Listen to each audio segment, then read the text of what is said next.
Welcome back to the Movement Network Bart. Today we're going to talk about Oscar De La Hoya announcing that he will be, for some crazy reason, making a comeback to the boxing ring on July 3rd, it's going to be live on Triller Pay-Per-View, which is kind of crazy for me because he has a contract through Golden Boy for the Zone, but then he's going to fight for a Trailer Pay-Per-View. Triller. I think it's a little crazy, but I do think that Oscar's having issues with the Zone after a lot of people speculate that Eddie Hearns stole or uh, whatever happened with Oscar, Canelo Alvarez, that Canelo ended up dumping Oscar, Golden Boy promotion, and going with Eddie Hearns. Now, De La Hoya, who has, last time we saw him in the ring was in 2008 when we saw him get destroyed by Manny Pacquiao with a bad one-sided TKO loss to, again, Manny Pacquiao. It's weird to me that he's announcing his comeback to the ring, and there's rumors that he's going to fight an MMA fighter simply because he criticized Conor McGregor so much when he was going to fight Floyd Mayweather, and vice versa. He criticized Floyd Mayweather when Floyd was going to fight Conor McGregor. So for me, it's kind of funny how now he's thinking about fighting an MMA fighter. I don't know if that's what's gonna happen, but Oscar De La Hoya wants to be champ again. And again, a little bit about Oscar. Oscar De La Hoya, way past his prime. He had a total of 45 fights, 39 wins, 30 KOs, 6 losses.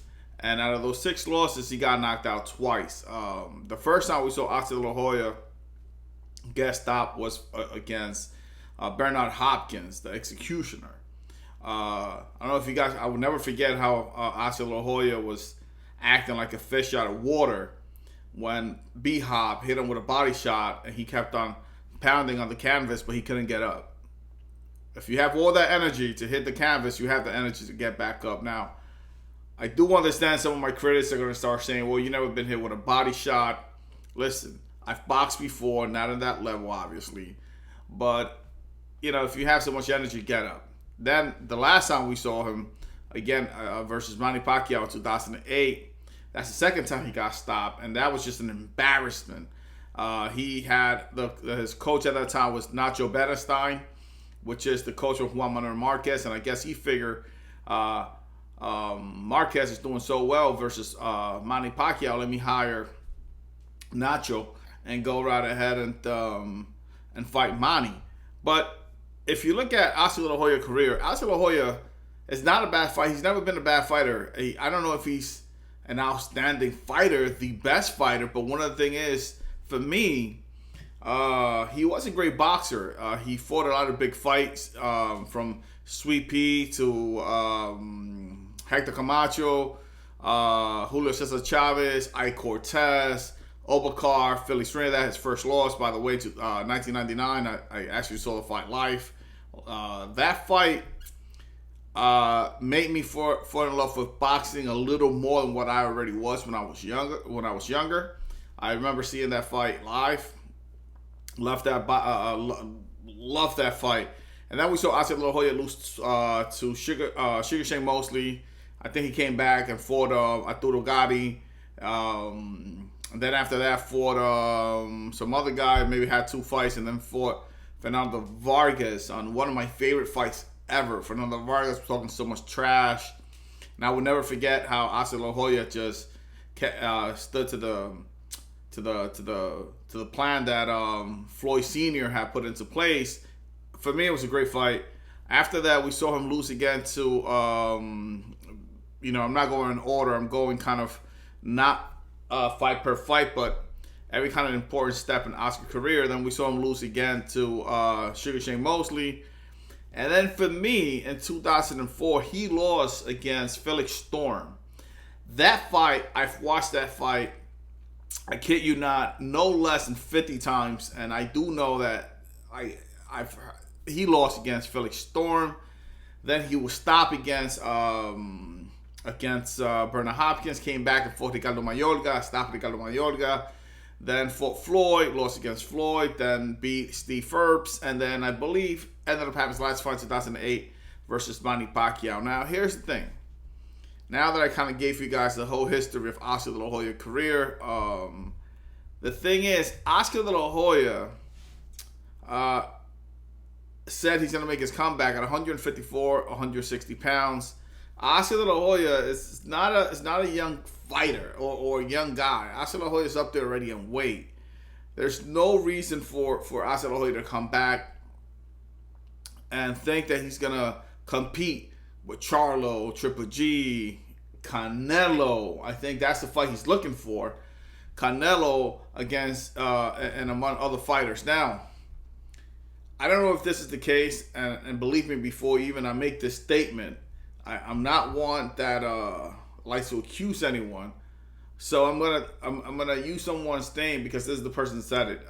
Dana White, the president of mixed martial arts, UFC, ended up saying that cocaine it's not cheap. It's a hell of a drug. He said cocaine is not cheap. So for me, in the back of my head, we all know that Oscar has some issues when it comes that he had in past tense. According to what I know, he's 100% clean. And I do know Canelo was mad with him for a long time because while he was fighting his own demons, Canelo was holding it down for Golden Boy Promotion. That's when they had the whole issue with Richard Sheffield, and he ended up selling more of Golden Boy fighters to Al Heyman, PBC. So you guys know Stu Thorpe was up there from Thriller. He had a special guest. The special guest was Oscar De La Hoya. He goes up, says he's going to make his debut fight.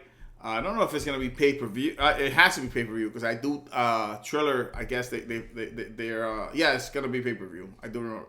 So he went over, had the mic, said July 3rd. I'm going to have my comeback fight.